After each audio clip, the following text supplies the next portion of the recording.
Thanks very much for joining us. I think last time we were in Los Angeles together, Yes. we were at the Ace Theater. Yes. Much grander place than this. Yeah, this is pretty ghetto in here. And I saw we were having drinks, and your entire Mexican-American, Jewish Italianness came out that night. I'm a lightweight. I'm a very cheap date. It was a great evening. Hey, so we're here to talk about transportation in part, among other things. And I was looking at some data. I know you're a data mayor. And I read that, in terms of looking at mass transit, where if you look at your population being within 1 kilometer of high-quality transit, Paris comes out, the city of Paris comes out 100%. Yep. The region is 49%. London 60%. San Francisco 15.8. LA 10.7. So what makes you a great transportation mayor? Well, that we're starting with a low bar, and we're going to definitely exceed. Los Angeles actually had one of the best public transportation systems in the country, in the United States. When we had an old red car system back in the day, we've always kept up with the cutting edge technology. Right. But what that meant, replacing and then that you guys was killed freeways. It, right? No, freeways was the cutting edge technology. We did kill it. It wasn't consciously killed. The whole Roger Rabbit conspiracy of the car companies buying these isn't actually historically accurate. People stopped riding because it was faster, cheaper, quicker to get on a freeway and to get to where you needed to go. But in the 80s or so, we kind of hit the wall with our growth and our expansive population boom.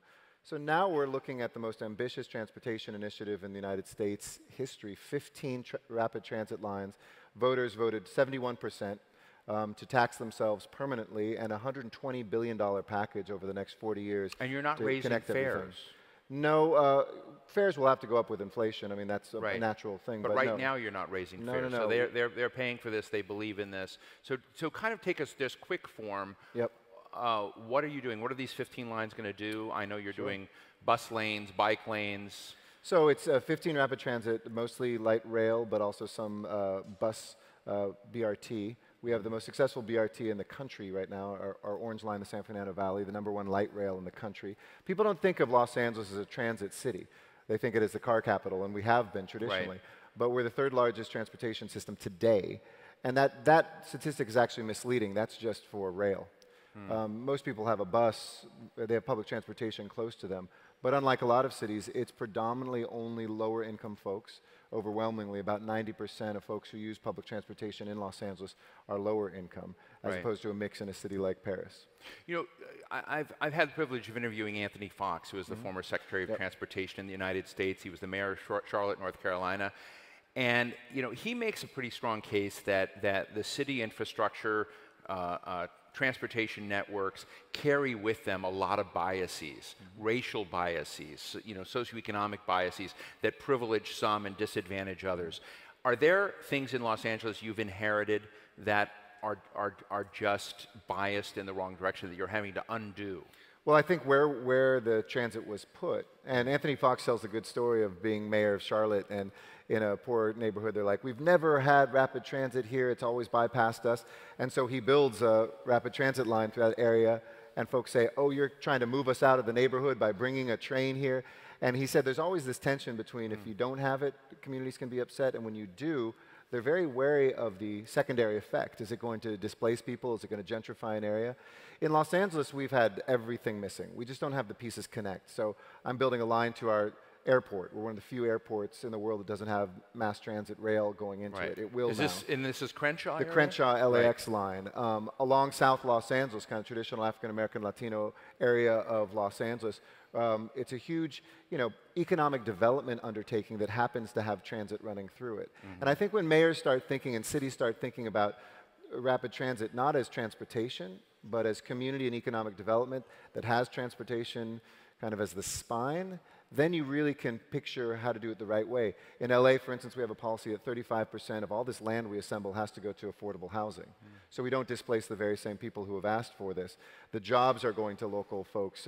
Patrice Allen is a woman who was convicted of crime. She served a felony sentence. She got out, lives by this Crenshaw line, and she trained as a laborer, and she's actually working on the line. Her son, who's in high school, visits her, and she said, the pride that I have that I can now work, that I'm working in the neighborhood, and that I have a career now that you've passed this Measure M, because we're not just offering a one-time 4-year project to workers. We're saying we're going to give you 40 years of a career now. And I think if mayors think about the job aspects of infrastructure and transportation, you really set your city up for success. I know you've got about, you've just been reelected. You've got, 5 or so more years. I know you have the Olympics coming up in 2028. Yes. You've been hanging out with your new pal, Mayor Hidalgo here, who's got the Olympics in 2024. As you look at that opportunity of bringing the Olympics back, I mean, I guess this will be Los Angeles' third time. Yes. When you look at the next 5 years of what you're going to do, what are the next big things? Well, it's funny, the Olympics are like magic dust. There's this thing, in Los Angeles, we love the Olympics. A lot of cities rationally don't apply for the Olympics because why would you, for a 17-day party, 7 or 11 years in the future, so you're in office till $20 2022, and the Olympics are 2020. So you're going to have to do all the muscle work and get none of the credit, right? I was talking to my staff. The 15 rapid transit lines will open mostly when I'm gone. The airport will be completely finished when I'm gone. The Olympics will be when I'm gone. The revitalization of our river will be while I'm gone. So I'm said, maybe they'll give you a VIP pass. No. I just want to write. Hopefully, I'll get into those things. But I was going to write my successor a letter, and for her or for him, I'm just going to say, don't screw this up, because here it is. I've given you all these things, and it'll be wonderful to see just as a citizen. But I think the Olympics really captures the human imagination. In Los Angeles, where we have about 80% support for it.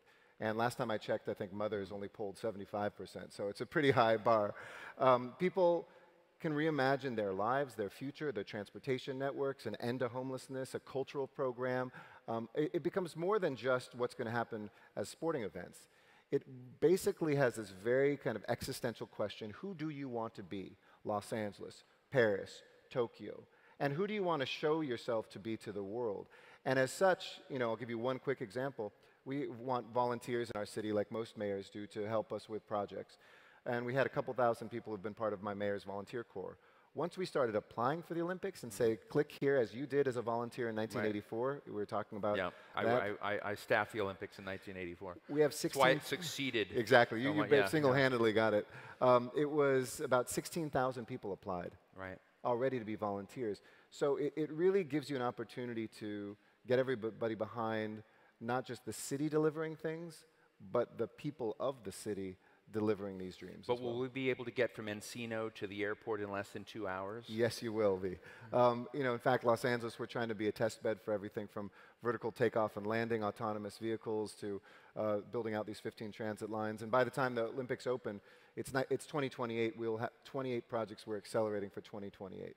So I know you spent some time with Mayor Hidalgo on climate issues, and you've just signed your own accord. Yesterday, I heard Mike Bloomberg say, forget the federal government, mayors are going to deliver on our climate commitments. Mayor Hidalgo is shutting down roads here in Paris. Controversial, but some people love it. Any thoughts of shutting down the 10 freeway now and then? Or I've had a fantasy to shut down a freeway, but we now have the largest shutting down of roads of any city in America. Which roads are you shutting down? Well, we changed. So Ciclavia is like Ciclovia, which started in Bogota. I know Mayor Peñalosa is here. It is now an area about 10 times as long as Central Park, if you want to imagine, that we move throughout the city and have it open just to bikes, to one of these open space events that many people do. But it's the largest in America. We're changing different roads, adding bike lanes, having bike paths. We're obviously doing a lot on transit. We're changing the lanes, having busways on places like Wilshire Boulevard, which is one of our busiest streets, so that rush hour, it's only for buses. So it's pretty radical stuff for a city where people think they're free when they're sitting in their car by themselves in traffic, and we're trying to get people to realize that's not really liberation. It might be sharing a bus with somebody, being in ride share, or some other mode like walking or biking is a great way to find your fellow Angelino. One of the other things, that Eric Garcetti has done that I think many other mayors are interested in, and urban practitioners, is you're one of the first to create a little dashboard on your iPhone. I don't even know. I thought I saw you pulling it up here. I'm a Samsung guy, but yeah. Okay. Oh, your smartphone. Excuse me, Samsung. But you've got a dashboard, a data dashboard of what's going on in the city. And I asked the mayor of Dallas once what was on his data dashboard, and he goes, "What are you talking about, data dashboard?" And when I told him, then he went back to his people, and he actually had them create a data dashboard that brings in everything from real estate prices in South Dallas, because he says once those are going up, then he knows he's reconnecting parts of the city that have been kind of left behind and neglected. So what is that your data dashboard? Yeah, this is, I mean, people can, and it's not unique to me. You can go to dashboard.lamayor.org and you can see it yourself. So it's not my private dashboard. I share it with the public, but it's pretty easy. There's, tiles, and green means we're hitting our target, red means we're not, so we're transparent about what we're not. Where are you failing? Our call wait time for 311 for August was 4 minutes, and it should be 3 or less. Crime, we want never to increase. It's up 1.2%, so not a big increase, but at the same time, we have 10,000 cops, which is our goal. We're at 10,001, so I've hit that. Trees trimmed proactively, our bond ratings.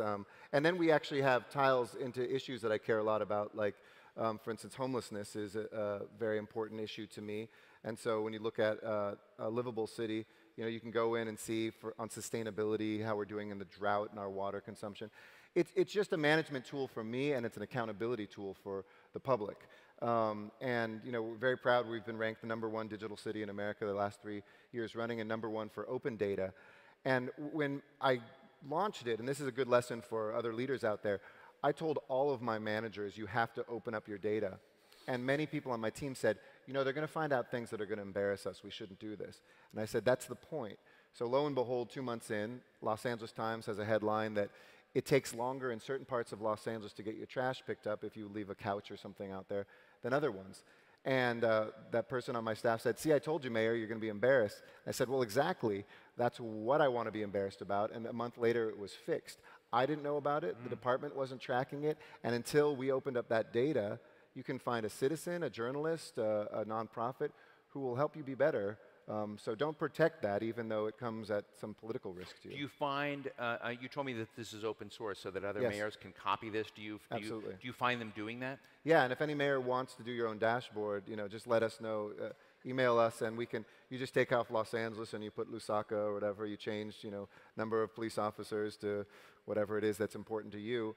And it's very easy. Then you just put in your data. The most important thing is to have somebody on your team every month updating it, because it can get old quickly, but if you keep it up, then you can really manage it. So there's this whole Los Angeles journalistic community watching all the cities you travel to, which is you travel a lot as a mayor, and you do a lot of fundraising for many of your other Democratic campaigns. So as you go around the cities, what cities do you think are terrible in the United States and which are good? Gosh, there's something good and something terrible in every city, if we're honest. I mean, you can find, unfortunately, up and down the West Coast, this explosion of homelessness, but you also see an explosion of innovation. I love what Megan Barry is doing in Nashville and Louisville, Kentucky. I think Mayor Landrieu in New Orleans has done superb work. Some of the individual stuff, I love what cities are doing around food and economic development and kind of local food and figuring out jobs. I like the infrastructure work that cities like Seattle and Atlanta are doing along with LA.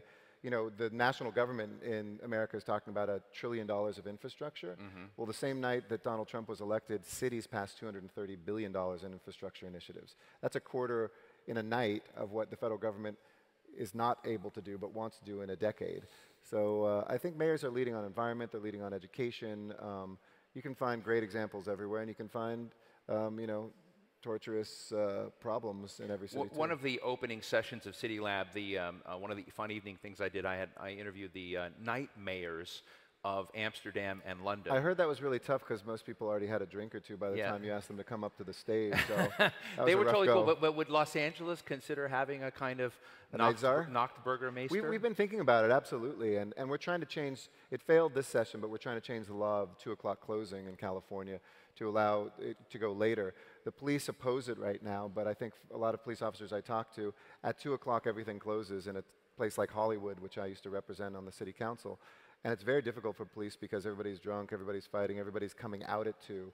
If you space it out, you actually don't need the resources as much, and you can kind of spread that over a few hours. So absolutely, Los Angeles nightlife has exploded. And when I was council member of Hollywood, which if you had been to a decade ago, it was not a place you wanted to be caught dead, or maybe you were only caught dead. It was full of crime and grime and other things.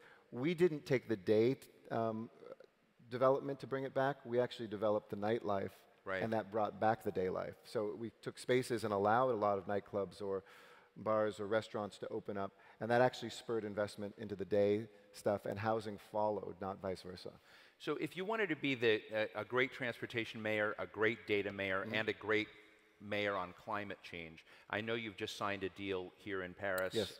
with the C40 Cities Climate Leadership Group, and in addition to the partnership you've just signed with Mayor Hidalgo on the Olympics. What are the real needles that you move as a mayor, disregarding Donald Trump, who I think you called a political pyromaniac? I did. Not to misquote you or anything, but how do you move those needles?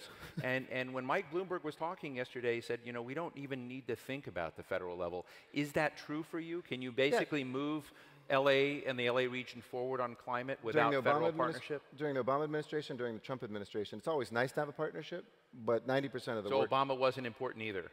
No, he was, but 90% of the work is in the cities. Yeah. They can help spur it, they can help bring dollars, and we've gotten some dollars during the Trump administration and added a lot during the Obama administration, but most of the work is in our own hands.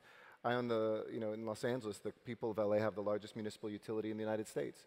So if you want to get to 100% renewable, federal government can't prevent us from doing that. And the Obama administration wasn't handing us the golden keys to do it.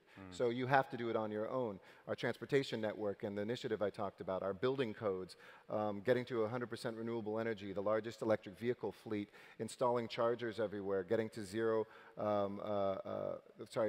recycling in our waste system, reducing our water usage by 20%. And our leadership collectively nationally, I chair the Climate Mayors, which is the US kind of affiliate of C40. When Donald Trump withdrew from the Paris Agreement, instead of crying in a corner, I picked up the phone, and we now have 382 cities that said if he's opting out, we're opting in, and that represents 70 million Americans in 44 states. So don't cede the power you have before you exercise it. We'd love to have a partner in the federal government, but we are strong by ourselves. And just finally, I won't take a cheap shot and say, are you running for president of the United States? A lot of people speculate that you might or could. But let me ask you, if you were an Eisenhower type and you were looking at the national highway system and doing something truly national in transportation, speaking to an audience that might be interested in national leadership on transportation, what would be the 2 or 3 most important things you would do? I would design an infrastructure bill around transportation that rewarded local dollars, that prized innovation, so it didn't lock in a certain mode at a moment when everything is changing between autonomous vehicles, vertical takeoff, tunneling technology, Hyperloop, and everything else. And I would fund life of projects. Because everybody likes to build something, but nobody wants to maintain it. And the brilliant thing about what we just passed with the voters, it's a permanent tax. And it was the strangest things when we polled people on this, when we told them it was going to be for 30 years, it polled well, but not enough to win. When we said 40 years, it went up. When we said 50 years, it went up. When we said, what if it never ended? It was the highest. And we scratched our heads because mayors aren't used to our constituents saying, please tax me forever. And we said, why? They said, it's like education. You don't say, let's do a temporary education tax. We need to permanently build, maintain, and innovate around transportation to move people through cities. And so I would encourage folks who look at similar things to think about 30 years from now, whoever is your successor as mayor, she needs to be able to make sure she has dollars to maintain, update, and to innovate. We can't just govern thinking about today, we have to think about tomorrow. Did you all notice how fast he was with that national level question? That's just where I'll leave it. Ladies and gentlemen, Mayor Eric Garcetti, thank you so much. Thanks, everybody. Appreciate it.